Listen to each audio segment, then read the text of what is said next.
Good morning, and welcome to the Noble Energy First Quarter 2020 Earnings Conference Call. All participants will be in listen-only mode. Should you need assistance, please signal a conference specialist by pressing the star key followed by 0. After today's presentation, there will be an opportunity to ask questions. I would now like to turn the conference over to Brad Whitmarsh of Investor Relations. Please go ahead. Thank you, Allison, and thanks everybody for joining today's conference call. I hope you've had a chance to review the news release and supporting slide deck that we published this morning. These materials are available on the investors page of our website, and they highlight strong first quarter performance. Normally, we would be providing an update to our guidance at this time. However, given the uncertainty of COVID-19 and the pace of oil demand recovery, we're not providing detailed guidance. We will provide thoughts on how we see activity and production trending through the year that I think will help you model our outlook. I want to remind everyone that today's discussion contains projections and forward-looking statements, as well as certain non-GAAP financial measures. You should read our full disclosures in our news releases and SEC filings for a discussion of those items. Following our prepared remarks, we'll hold a question and answer session. I would ask that analysts limit themselves to one primary and one follow-up. Our planned comments this morning come from Dave Stover, Chairman and CEO, Ken Fisher, EVP and CFO, and Brent Smolik, President and COO. Also joining for Q&A is Hodge Walker, SVP of Onshore, and Keith Elliott, SVP of Offshore. Our planned comments will go about 20 minutes. With that, turn the call to Dave. Thanks, Brad, and good morning, everyone. Before commenting about the business, how we've performed, and how we are responding in the current environment, I'd like to extend well wishes to all of you who are joining us. I hope that you and your families are remaining healthy as our country and the whole world deal with the COVID-19 pandemic. Over the past several weeks, the courage and professionalism of our frontline community workers has been extremely evident. This includes our healthcare workers, food supply providers, government agencies, and other critical services. On behalf of everyone at Noble Energy, I extend a sincere thank you to those on the front lines for their tireless and sacrificial efforts. I'd like to also extend my gratitude to the employees of Noble Energy, our customers and suppliers, partners, and all for their extraordinary efforts to maintain safety and health. Our employee base has been working from home for nearly 8 weeks now, during one of the toughest industry environments we have ever faced. They've maintained a great focus on safety, efficiency, and execution. Our first quarter results highlight our team's extraordinary commitment and capability as we delivered one of the best quarters of execution in Noble Energy's history. The whole organization did an exceptional job, building off last year's successes in terms of capital efficiency and cost improvement. Production was above plan, while capital expenditures, operating costs, and G&A were all lower than expectation. As you all know well, this is an extremely dynamic situation. The impacts from the COVID-19 pandemic and the resulting demand destruction has created the most unpredictable marketplace that I've experienced in my 40 years in this industry. We've seen supply response by OPEC+, and producers here in the U.S. are quickly rationing capital and adjusting production. However, the supply-demand imbalance is likely to remain in the near term. While we don't know the duration of this pandemic or the ultimate slope of demand recovery, we will continue to be agile and respond appropriately. Before handing over to Ken, I want to highlight the recent actions we have taken with a focus on optimizing our cash flow and liquidity while preserving inventory, setting us on a path for success coming through this environment and moving forward. First, in response to the current commodity environment, we've lowered our 2020 capital plan by more than 50% versus original guidance, a decrease of $900 million. The majority of these reductions have come from our U.S. onshore business, where current commodity prices do not justify new near-term investment in shale in any basin. At Noble Energy, we will not invest capital at less than acceptable returns, and we will preserve our resource for a better future. While this will result in production declines in the second half of the year, we're focused on value, not volume. This is further highlighted by our election to voluntarily curtail production in May and June. Offshore, we're moving forward the pipeline expansion work in Israel and the Alen gas monetization project in Equatorial Guinea. Both projects are expected to generate good returns, enhancing our cash flows beginning later this year and establishing the pathway for long-term value uplift in those businesses. In addition to announced capital savings, we've identified $225 million in cash reductions, mainly from operating costs and G&A initiatives. Total, the reductions that we have announced to date between capital cost and other initiatives are saving approximately $1.3 billion as compared to our original 2020 plans. And we will continue to work to identify even more cost reduction opportunities as we move through the year. Noble Energy is well positioned to manage through the current environment. Our strategy is right. With Leviathan online at the end of last year, our diversified portfolio stands out, with low cost of supply assets globally and a low annual production decline base. Our financial standing is strong, with high levels of liquidity and a reset cost structure as we move forward. And our execution capabilities are industry-leading, with best-in-class major project delivery and record U.S. onshore drilling and completion cycle times, providing a strong base of support when activity levels resume. I'm confident that we are well situated to come through this environment in a position of strength, ready to capitalize on opportunities and to rebuild shareholder value. Let me now turn it over to Ken. Thanks, Dave. I also want to wish my best to all of you and your families during these challenging times. Throughout our history, maintaining strong financial liquidity and resilience has been a hallmark of Noble Energy. We have effectively navigated through volatile commodity cycles of the past, and today is no different. We have robust financial liquidity, ending at $4.4 billion in first quarter, and we have no near-term debt maturities. In fact, we have one of the longest dated maturity profiles in the E&P space at a very competitive average coupon. As you know, we consolidate Noble Midstream Partners, NBLX, in our financials. NBLX is in solid financial condition with ample liquidity and exceptional coverage. With the majority of their backbone infrastructure built and in place, and their JV pipeline investments nearly complete, they will move to organic cash flow positive position in the second quarter with a focus on reducing debt. One additional point, NBLX debt is non-recourse to Noble Energy. As I mentioned, Noble Energy ended first quarter with $4.4 billion in financial liquidity, including $1.4 billion in cash and $3 billion of available borrowing capacity on our revolving credit facility.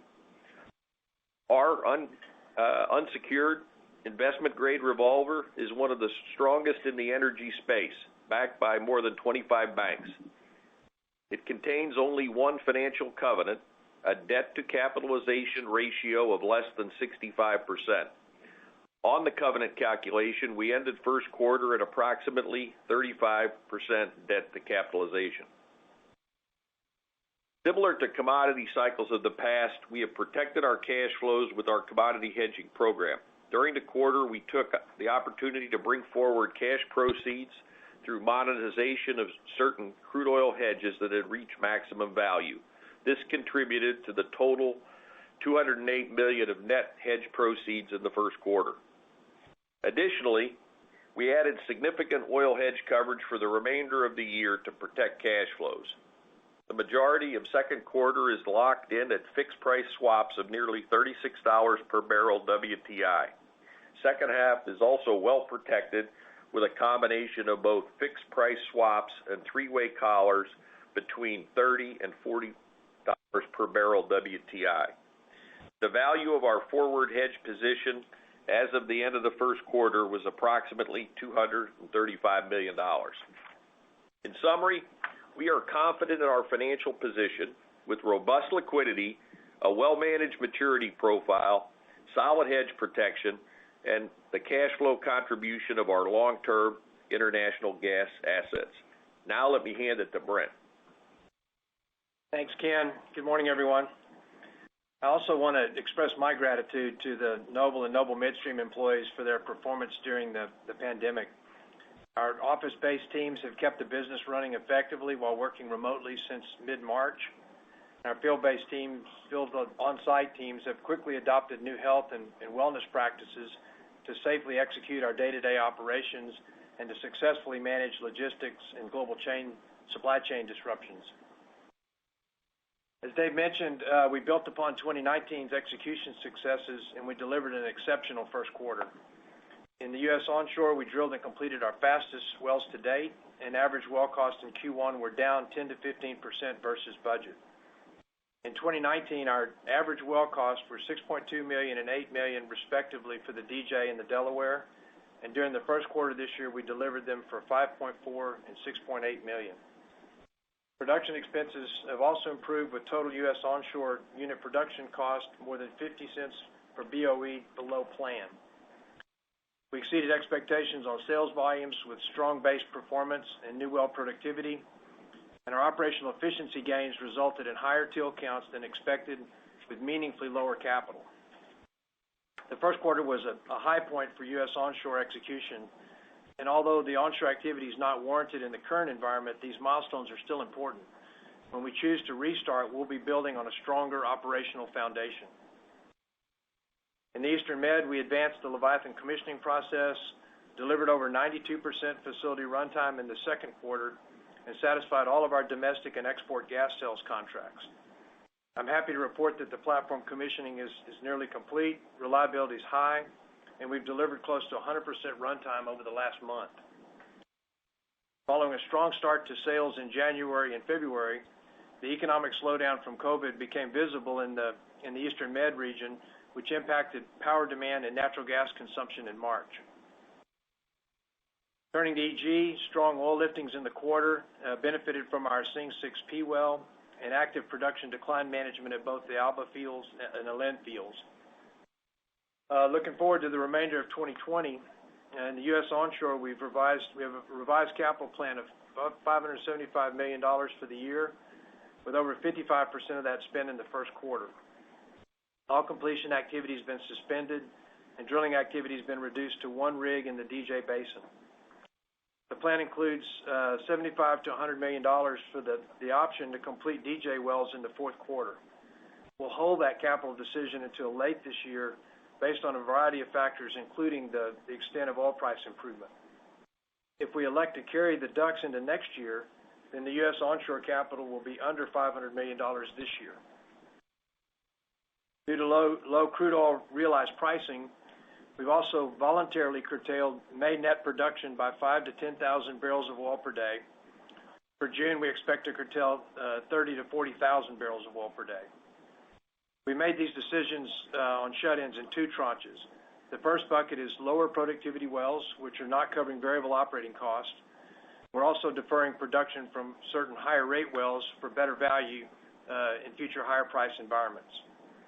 The exact amount and the duration of these curtailments is uncertain and will depend on the recovery of oil prices and economics. As Brad mentioned, although we've not provided specific production guidance, I'll provide you some directional trends for the remainder of the year. Absent the curtailments, we estimate that Q2 onshore production would have been roughly equivalent to Q1. Without any new TILs planned, base declines in the U.S. will be about 10 to 12% per quarter in the second half of the year. When you consider our efficiency gains, our cost reduction improvements, and DUC inventory, we estimate that U.S. onshore maintenance capital required to hold fourth quarter oil and BOEs flat for 2021 is now between $600 and $700 million. The combination of lower onshore maintenance capital and our conventional international assets, which we expect to grow over the next few years, we believe that remains a competitive advantage for Noble. In EG, the Alen project continues to make good progress with startup anticipated early next year. We finalized the marketing agreements for the Alen gas during the first quarter with pricing indexed to European LNG. Considering the attractive liquefaction cost, the project is anticipated to pay out in approximately 2 years. We estimate a $230 million cash flow swing from 2020 to 2021 as spending is completed this year and new cash flow begins early next year. In the Eastern Med, the pace of the economic recovery makes it a little more difficult to forecast sales volumes. The good news here, though, is that Israel and Jordan appear to be several weeks ahead of the U.S. in terms of reopening their economies, which is encouraging for demand recovery this summer. We also anticipate a step up in sales volumes in the second half of the year due to seasonal demand and increased quantities in the Egypt contract. We're currently preparing to install compression equipment to expand the EMG pipeline capacity for higher Egypt sales. With Leviathan fully installed, we now have a total of 2.3 BCF of gross deliverability. That's a great opportunity for us over the next couple of years to grow production and cash flows as demand returns without incurring any additional capital. This is a one-of-a-kind asset base with extremely low operating and development costs, no annual production decline, and over 32 TCF of gas to produce in the future from Leviathan and Tamar. So I'll wrap up this morning where Dave started. We're making the right adjustments in the current macro environment, and we'll be a stronger, more efficient company as conditions improve. I'll now open the call for questions. Operator? Thank you. We will now begin the question and answer session. To ask a question, you may press star and then 1 on your touch-tone phone. And to withdraw your question, please press star, then 2. If you are using a handset, please pick up your handset before pressing the keys. Our first question today will come from Brian Singer with Goldman Sachs. Please go ahead. Wanted to see if you guys could touch a little bit more on just the production trajectory, and we certainly get there's moving pieces here as it relates to the second quarter and maybe even the third quarter, but how you're thinking about in the various basins when you think about the capital budget that you're planning here for this year, what the implications are for exit rate production and natural decline rates. Yeah, Brian, this is Brent.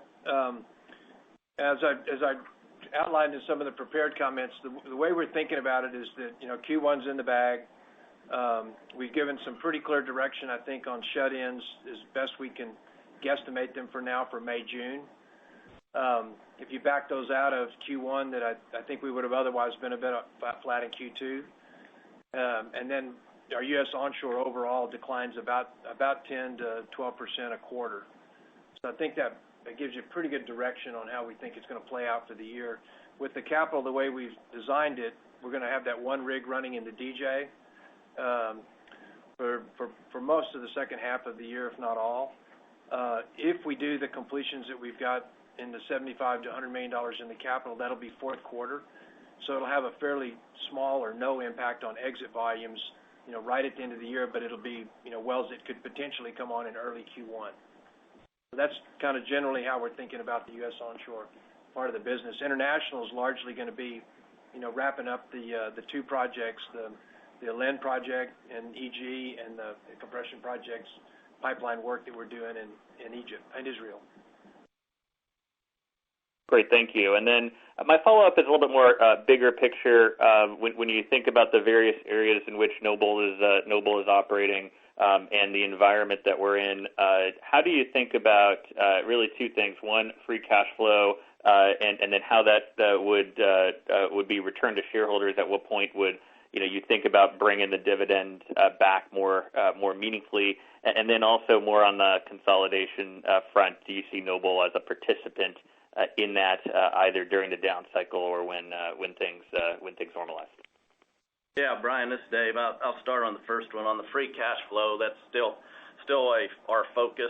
We went into this year that's being our focus to generate free cash flow, and it's still our focus. I think all the quick actions that you've seen us take have been in support and service of that direction there. I think as obviously through this downturn, balance sheet is going to be a focus for us here. I think coming out of this downturn, it'll still be a focus as we get support from commodity prices and get back into a higher cash flow picture. Dividend we would expect to increase with cash flow over time, but dividend's been a key component of our structure. It's always been a key component of our belief in shareholder return, and so it'll still play a key role going forward. But I think balance sheet's the focus right now on the downturn and liquidity. Great, thank you. Our next question today will come from Scott Galber of Citigroup. Please go ahead. Yes, good morning. Hey, Scott. Does the $600 to $700 million of U.S. maintenance capex include a duct draw, and how should we think about the cadence of pulling those greater than 100 ducts that you could be exiting the year with? Yeah, we would factor that in. We normally have a duct inventory because of just a normal lag in the schedules, but we'll have a little bit bigger one. We'll probably add 4 or 5 ducts a month is kind of how we look at it with the rig that we have running now. So it's not a big difference, but those will support lower maintenance capital because that production will either start up very late this year or early next. So it makes next year's capital a little more efficient. Probably the bigger difference is the actual cost reductions we've taken out of the program over the last couple of years, and I gave some first quarter results just to help you see how much we've been able to reduce the per well cost. So that meaningfully helps lower it, and then lastly, starting from a lower base and exiting the year. Yeah, I think just to add to that, when you think of the company picture overall for 21, we got a couple things that are really working in our advantage. One has been the cost reset that the team's jumped on very quickly this year. That'll carry over and probably expand into next year. And then it's what we'd mentioned earlier with the LEN coming on. You've got a big cash flow switch from spending some money this year to generating money next year. That's a big difference. And then with Leviathan and the Eastern Med, you've got capacity that will start to fill up at no additional capital. So there's a number of things as we move into 21 that are really working in our favor besides just the increased efficiency in the onshore, which has been significant. Got it. And then can you just provide some additional color and outlook for Eastern Med volumes in 2Q in the second half? Is the second half largely coming in as expected per your previous guidance? We've always, as you recall, we've always expected Q2 to be the lowest quarter for the year just because of normal lower seasonal demand. I think you have to layer on a little extra demand destruction because of the COVID virus, though. And so I think those are the two elements that we factored into Q2. And we still anticipate it being lower. So Q1, you have Q2 lower, and then we have the step up in the second half, assuming recovery in regional demand and the step up in the Egypt contract. Gotcha, but no lingering COVID into 3Q expected at this point? Well, I think that's the uncertainty when you think about it around the world. The encouraging part is we're starting to see Israel return to work. You're starting to see Jordan have signs of returning to work. The unknowns are just how quickly will things continue to return to work and how, will we not have any relapse, if you will, over the rest of the year. So that's part of the uncertainty. But I think as Brent mentioned, the impact that we've seen even kind of, if you will, in the trough of the COVID impact here over the last month or two has been maybe 10 to 15% at most. So, I think that bodes well as we see these countries return to work for the second half of the year. And you're still going to see seasonal demands. Third quarter is going to be the high quarter for the year. Fourth quarter will have a seasonal piece that'll come down a little bit. So if you go back and look at how Tamar started up when you had additional capacity, that's the same type shape, kind of with first and third quarter being the highest and second and fourth quarter being the lowest. Got it. Appreciate the color. Thank you. Our next question today will come from Arun Jayaram of J.P. Morgan. Please go ahead. Good morning, gents, and good results. I had a couple of questions for you this morning. One is I wanted to ask you a little bit about mechanically or how gas is marketing in Israel between the Tamar and Leviathan consortium, and just overall, how do you manage that process and the conflicts just inherent in those structures? Yeah, Arun, this is Brent. a lot of what we have in place is already contracted, 10 to 15-year long-term contracts. And so that's already managed, if you will. And then what we have to contend with over the future is then how do we think about incremental gas? And so you may have seen some of that in the public, commentary. It's talking about incremental contracts for future gas as you think about as we penetrate into the coal-fired power and as we get GDP demand growth and those kind of things. So I just want to make it clear for everybody that that's most of it's already contracted long term. And then to be able to manage it, we've got good working relationships with all partners, and so it's just an ongoing dialogue. Yeah, not to forget also, Arun, another key part of Leviathan's part is the focus on the export portion also. Yeah, that's a good point. Question for you, Ken, is just going through the commentary on NBLX was super helpful. I know the debt is non-recourse to Noble, but one of the recurring questions we get from the buy side is what would happen in a more draconian scenario where access to capital is more difficult, and how would you consider thinking about using Noble's balance sheet to assist NBLX and again a draconian scenario? Yeah, I mean, Noble X is a very strongly positioned business. As I said, the infrastructure is built out, and the JVs are pretty much complete. So their need for future capital is pretty low. So they'll move into a cash generating position. I would expect them to be paying down debt. That's clearly their focus. And so I don't see any issue where Noble would have to step in. I think they're well able to fund themselves. Great. That's super helpful. Thanks, Ken. Our next question today will come from Doug Leggett of Bank of America. Please go ahead. Thanks, everyone. Good morning. Hope you guys are all doing well out there. Dave, or maybe it's for Ken or Brent actually, but the operating cost reductions that you guys have delivered are obviously pretty meaningful. How sustainable do you think those are, both for 2020 and coming out the other side of this? Yeah, if you're actually talking about the OpEx or the expense side, we think some of them are very sustainable because they're fundamentally changing how we're staffing and managing the assets. So we think they're sticky. If you notice, if you go back to the trends that we had for both OpEx and CapEx from all of last year, they trended down through 19. If you look at Q1 results, they trended down again.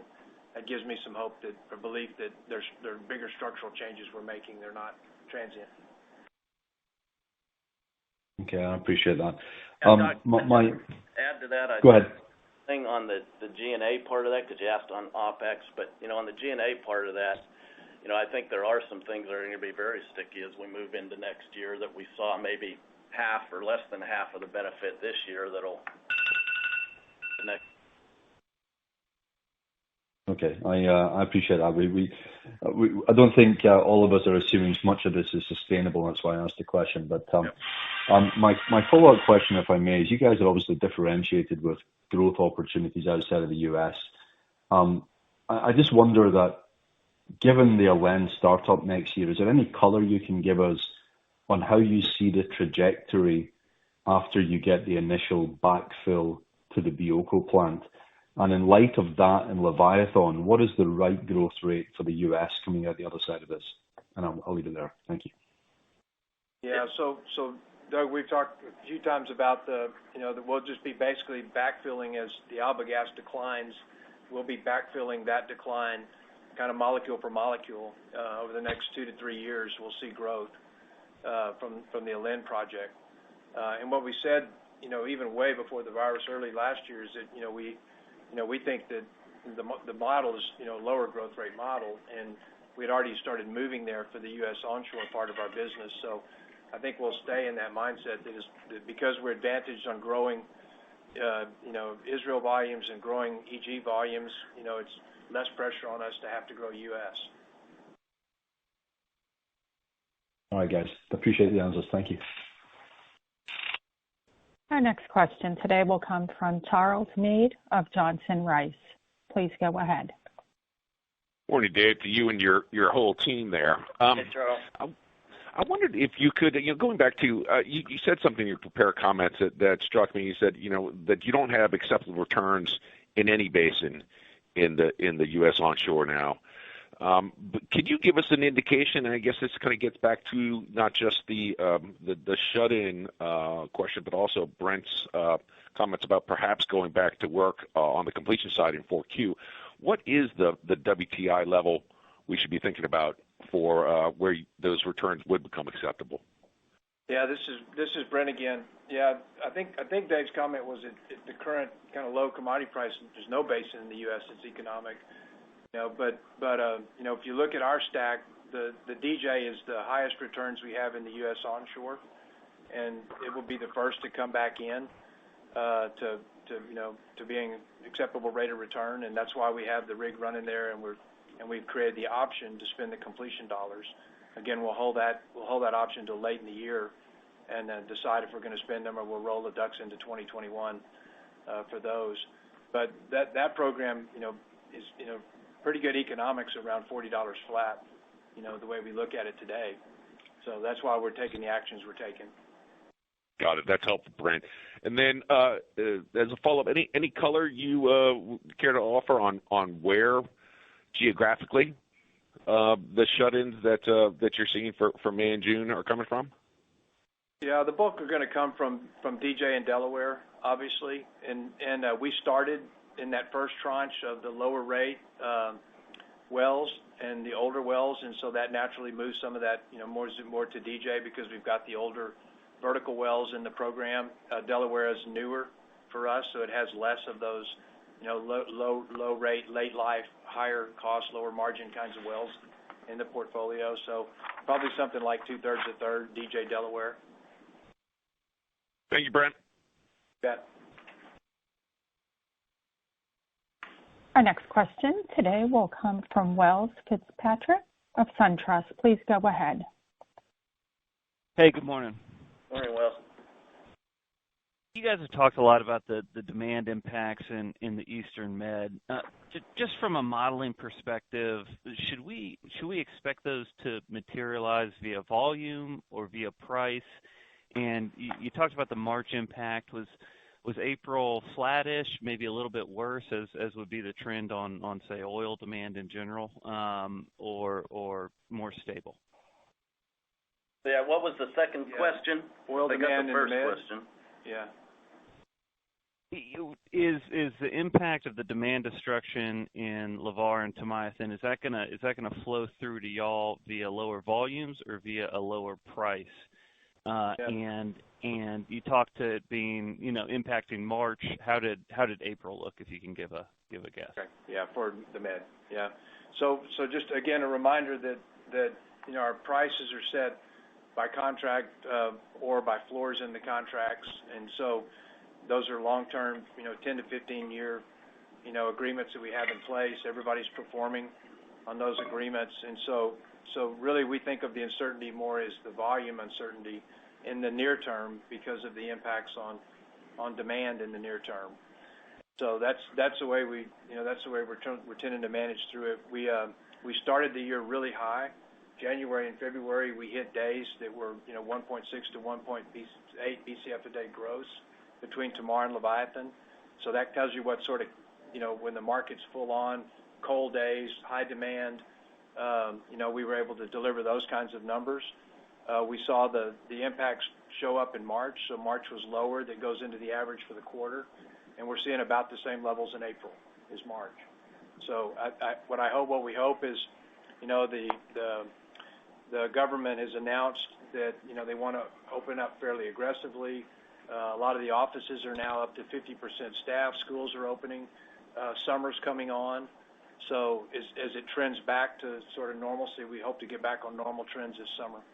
But again, as Brent highlighted earlier, second quarter was always going to be the lowest quarter just from a seasonal standpoint. So that's been what's kind of encouraging, is even with all the COVID piece, it's not that big of a change. Like I said, maybe 10 to 15% we've seen in April, and that should get better as we go through the year. Yeah, just to remind everybody that this is almost pure natural gas. It almost all goes for power demand. Yeah. So we don't have the same challenges when you're making motor fuels. This is electric demand in the grid for both Israel and the region, Jordan and Egypt. Okay, perfect. And like you guys said in the prepared remarks, you guys have one of the best bank lines in the industry, really covenant light, et cetera. Why pull down on it at all, given the kind of strength of your position there? Well, we were concerned, what would happen in the banking system around the world. So was the abundance of caution. No concern about the availability of the facility. There's no redetermination or anything like that. So as everything returns to normal, we'll probably repay some of that cash. Perfect. That's what I figured. Thank y'all. Our next question today will come from Scott Hanoid of RBC Capital Markets. Please go ahead. Thanks. Good morning. Good morning, Scott. Could you talk a little more on the volumes that you're curtailing and deferring, and just give a sense of are they true shut-ins, or are you choking the wells? And obviously the decision to bring those wells back is different than the conversation that you had a couple questions ago on when it takes to drill a new well. Can you talk about when those wells you think are going to start looking more economic? Yeah, I would characterize ours as primarily shut-ins. Especially the lower rate older wells, because part of what you're trying to do there is take out all the variable costs, and if you can, variabilize some of the fixed cost and take that out as well. So you don't want to just crack or pinch those wells back. The second tranche is the higher deliverability, higher rate wells. Primarily this year, maybe late last year wells. And those will be probably full shut-ins as well for, geographies within the field, parts of the field, so we can idle, all of the infrastructure to go along with it. Those are obviously the easiest to come back on, Scott, and it wouldn't be much above, where we are today, price-wise, for those to be well above their variable cost. It's really a question of looking at, longer-term PV, value creation of deferring that production. Yeah, on the vertical wells, is there a chance that those, may not come online for quite some time, considering, they probably have the highest, fixed costs? Yeah, we should be able to restart them. There's always going to be some probably that are difficult, that are hard to get them kicked back off again. But we should be able to restart most of the wells over time. The higher rate productive wells, we've got good experience with either because we're fracking and we're offsetting and shutting in wells, or because if we have upsets or anything that we cause them to shut in, and we know those come back pretty well. The highest rate, highest deliverability wells, you can almost think of them as storage, where we're just storing it in the ground, and then they'll respond pretty quickly when we turn them back on. Okay, that's great. And then I'm curious about the decision to defer Colombia activity, and maybe I was mistaken, but I thought the capital outlay for this year was fairly small for that, and obviously the opportunity could be somewhat impactful over time. Yeah, I think the capital was around $50 million this year, and both from the standpoint of preserving that opportunity for next year or beyond, but also just all the uncertainty that was tied in with when are countries going to be able to resume companies, activity, and so forth. It just didn't make sense to push that this year, but put it back in a more stable environment. Yeah. The only thing I may layer on top of that is there was a bit of a COVID overlay of that, because being able to go in and start up a new operation in country and be certain that we could supply the rig and with equipment and everything, I think it's just more prudent to defer this until we get some better certainty in the world. Understood. Thank you for that. Our next question will come from Michael Hall of Heikkinen Energy Advisors. Please go ahead. Thanks. Good morning. Appreciate the time, and hope everyone's staying healthy. Excuse me. I was wondering if we could, on the maintenance capital figure that you put out there, maybe talk a little bit more about kind of what underlies the assumptions within that, as it relates to maybe rig count or which regions you'd be active in, and any further cost reductions that are embedded within that, or is that kind of running with the latest costs, or what are you thinking on well costs within that number? We didn't assume any new, lower cost savings. We anchored it in what we, current cost in Q1 actuals that we delivered. And I think that the only thing that makes it a little unique, like I said earlier, was that, that we will have a few more DUCs that will either complete late this year or early next, and that would appear as higher efficiency, better efficiency in the 2021 program. Mm-hmm. And then we are anchoring it, just to be clear, on the fourth quarter average volumes, and so it's a lower volume number than we would have had in a full year number previously, year over year. I think as far as how we would distribute it between the programs, you could assume a lot like what we had planned on this year. I mean, that really hasn't changed. The economics, between the Permian and DJ or the rank order is still about the same. So I think about the same kind of activity levels as this year's plan. Like the original plan this year, Brent, or the current? Okay. Yeah, we had more. We had about twice as many wells in DJ as we did in Permian. So about 100 and about 50 round numbers. So that kind of ratio is fine to assume for 21. The other thing that's maybe more important than all this, though, remember international. We've got some capital included in there, but there's very little true maintenance capital to maintain production or cash flow required at all. We've included some in that range, but we could potentially see significant growth in both EG because of the Lynn project coming on next year with all the spend this year, with no additional capital next year, and then because we've got so much excess capacity already built that could be readily turned into the market as demand grows with no additional capital in Israel. That you got to put both of those two together to fully understand the advantage that it creates for us. Yeah, you just pre-answered, I guess, what my follow-up was going to be, which was how to think about kind of capital requirements on the international business in 21, and if the thought process is basically keep U.S. at maintenance, given the current strip, keep U.S. at maintenance and let those potential growth wedges come forward. I mean, is that capital requirement in the $50 to $75 million level? Is that am I thinking about that right for 21 for the international? That's a reasonable assumption if you average it over the next 2 or 3 years for international maintenance. But think about it this way: if you look at, the Eastern Med is truly a unique asset. I'm so thankful we've got the Leviathan project behind us last year and came on beginning of this year, actually last day of last year, because think about what that sets up for you.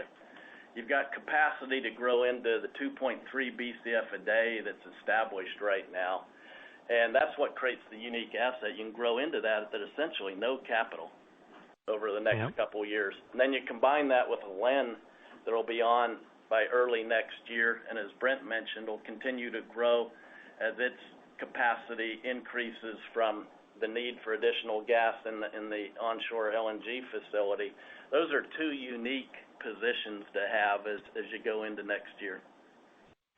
And if I could just tag one more on in the context of EG, how much incremental gas comes from the LNG plant net to you guys in 21? Just want to make sure I'm thinking about that right. Mike, this is Brad. We expect to start up 100 million equivalent a day. That includes a couple of thousand, I think, barrels of condensates.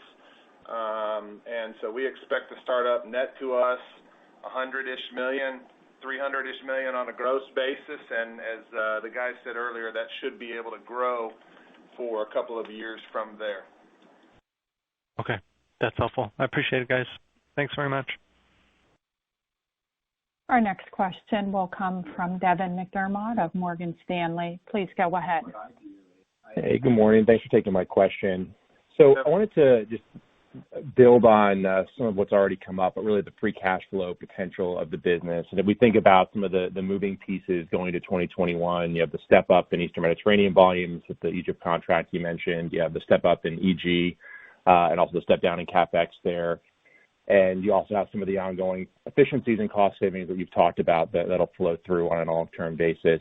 So what I wanted to ask is, with the onshore maintenance CapEx you disclosed at $600 to $700 million, what's kind of the break-even oil price you need to be free cash flow neutral, and similarly the point at which you inflect to be free cash flow positive, and how that's trending over time?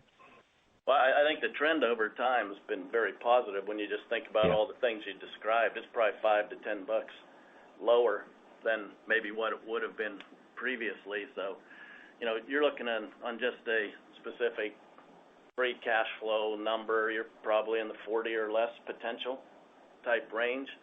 Again, you're still going to make your capital decisions based on the rate returns for those projects, and Brent talked about that. What you're looking for on a program in the U.S. is, a program that, with the outlook of prices that support, generating at least 30% type return at the wellhead to cover the cost. So, all things trending in the right direction with the reset of costs, both on the capital efficiency side and the underlying daily run rate of costs that we're seeing being reset here. Makes a lot of sense. And my follow-up question is just a bit more detail on the LN offtake contracts. I think it mentions in the slide deck that it's linked to global benchmarks. But is that oil-linked pricing, gas benchmarks? How should we think about what's baked into the cash flow uplift you disclosed, and what kind of the sensitivities could be over time to that?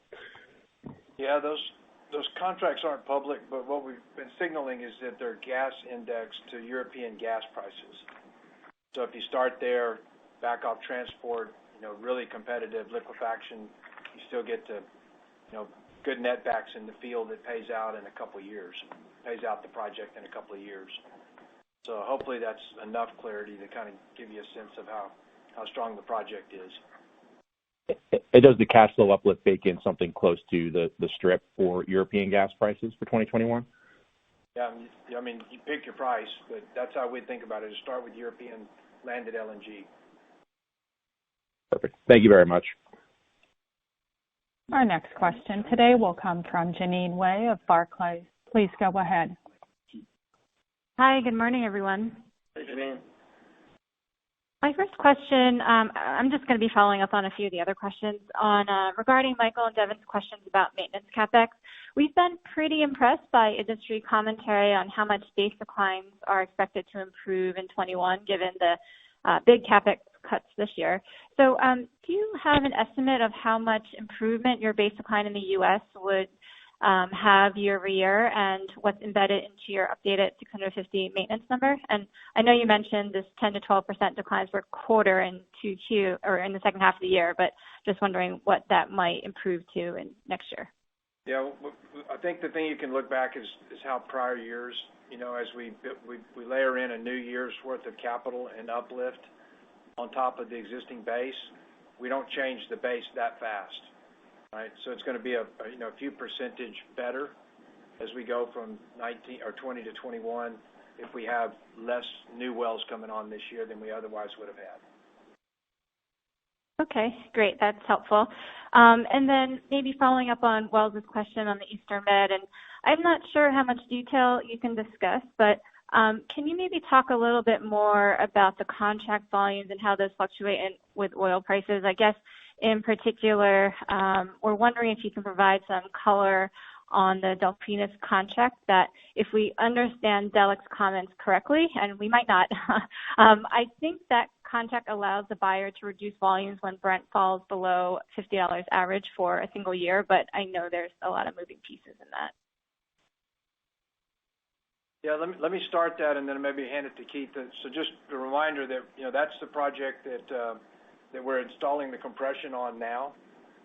So we're on the ground working collaboratively, to be able to get that compression up, because that's what allows us to step up the contract volumes from 250 to 450 at mid-year. And so we're working with the buyers on the other side with Delfinus, so they're asking us to be ready to deliver that gas in the contract. So the actions on the ground are that we're still moving forward, with the step up in the second half of the year. So I don't know, Keith, any other color on this, conversation? But. Yeah, I mean, Janine, to your question, there certainly there are clauses in that contract that at a sustained Brent price below $50, they have some rights to temporarily reduce the take or pay.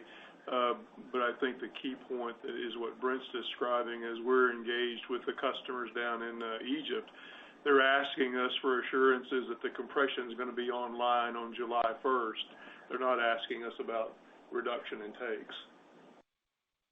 Okay, great. That's very helpful. Thank you very much. Our next question will come from Leo Marini of KeyBank. Please go ahead. Hey guys, just wanted to follow up a little bit there on Israel. Certainly appreciate the color you guys have given. I guess there's been some various agencies out there in the press that have kind of been reporting on issues that you might be having there with the Israeli Competition Authority. I guess with some of your minority partners there in Tamar. What can you sort of tell us about that? Do you see this as a major issue that could kind of impact volumes or price for Noble and Israel going forward? No, I think that the good piece there, Leo, that you're talking about is what's been under discussion is incremental volumes, new volume portion, and what the authority has said is for the partners to work it out and send it back to the partners to work out any differences, and I think that's what's ongoing right now. So I find that all encouraging for process forward, and I don't see it having an impact this year. So I think it's just part of the process of new production coming online and a growing market too over time. Okay, that's helpful for sure. And just wanted to follow up on one of y'all's earlier comments. Just wanted to make sure I sort of heard this right. I think you guys talked about sort of a $40 WTI price, giving you a really nice rate of return in the DJ. So just wanted to kind of get a sense of the $75 to $100 million of potential extra capital in the fourth quarter from fracking those DJ wells.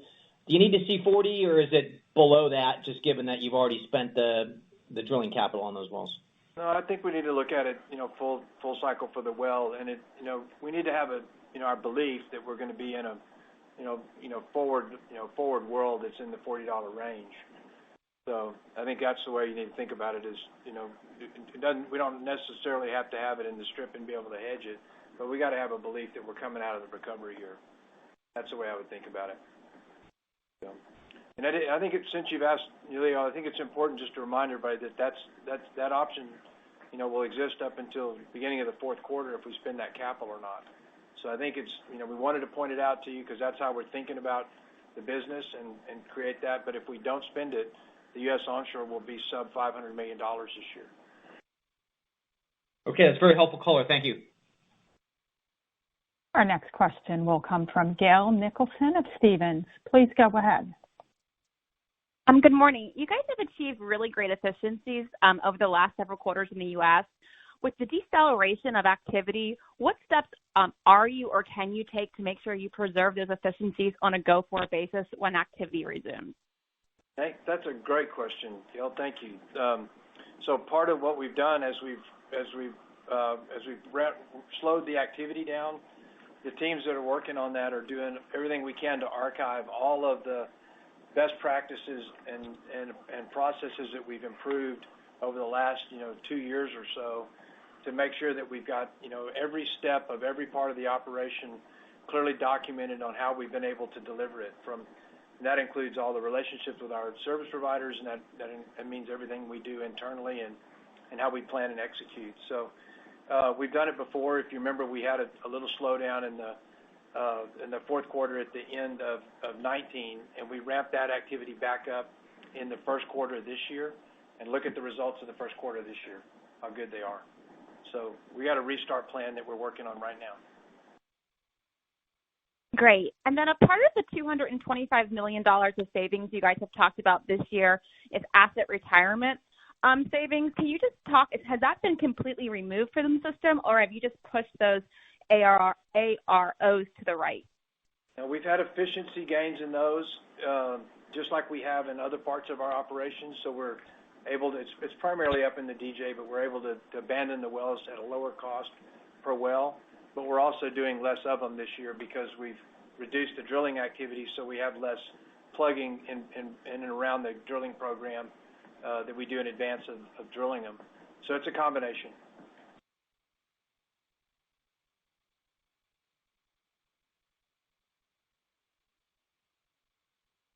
Allison? Yes, I'm here, and thank you. Ladies and gentlemen, this will conclude the question and answer session, and I'll now turn back to Brad Whitmarsh for closing remarks. Sure. Thanks again, everybody, for joining us. Kim and I are available to connect for any follow-ups. Don't hesitate to reach out. We look forward to talking with many of our shareholders and analysts virtually in the upcoming weeks, and I want to wish all the mothers out there a happy Mother's Day. So I hope everyone has a nice weekend. The conference is now concluded, and we thank you for attending today's presentation. You may now disconnect.